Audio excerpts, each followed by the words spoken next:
part 8 of how did I become deafblind. If you haven't watched my previous videos, check them out, because what I'm about ready to say won't make any sense unless you watch some of those. But at this point, I'm in 3rd grade. It's getting ready to be Christmas. I'm wondering, how will I continue to love myself when everybody's making fun of me and hurting me? And that's when everything started changing. See, when everything started changing is when everything in my life started saying, Kelvin, you have a purpose. Kelvin, we love you. There are people around you that love you. Kelvin, we don't want you to make these decisions that you're making that are going to be permanent. And I'll never forget getting into another fight. This one I did a pretty bad. Broke the kid's nose. I had to go to the principal's office. But something in my heart was changing. And something in my heart was saying, Kelvin, there's a purpose for you. You don't have to hate yourself anymore. You don't have to hate what you are doing. You don't have to hate the fact that you don't sound like everybody else. And that voice was talking to my head. And that voice was the Holy Spirit. That voice was giving me hope and giving me opportunities to overcome my hearing loss. And I'll never forget, after this giant fight that I had, I threw the ball at the kid's head and he fell to the ground. I jumped on top of him and started just weighing on him because he was making fun of me. And I didn't do well with kids making fun of me.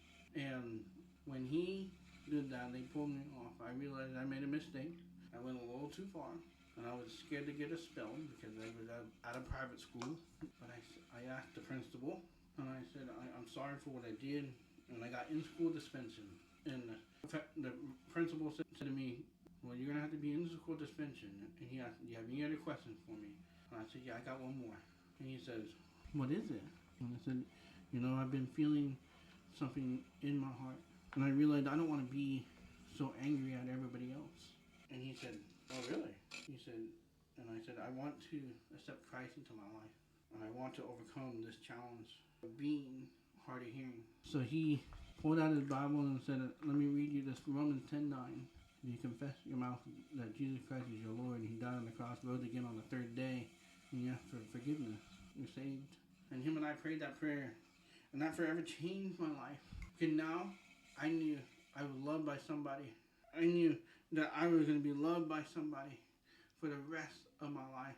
And I knew that I could live with this challenge for the rest of my life. This is only part 8. There's a lot more parts, but I can only make a piece with so many stories until it becomes beautiful like this. There's still more parts coming. We'll have part 9, 10, 11, all the way. I think we're writing all the way up almost to 120. But this piece was the beginning of me being shaped. And this is the beginning for you being shaped too. And I want you to be encouraged by my story, and for you to take the step today to reach out to me, put in the comments that I want help. Then you and I will go through a journey. I will direct message you. We'll go through that process, and we'll overcome our challenges together. So are you ready to live beyond your challenges? Let's go. And stay tuned when part 9 starts up.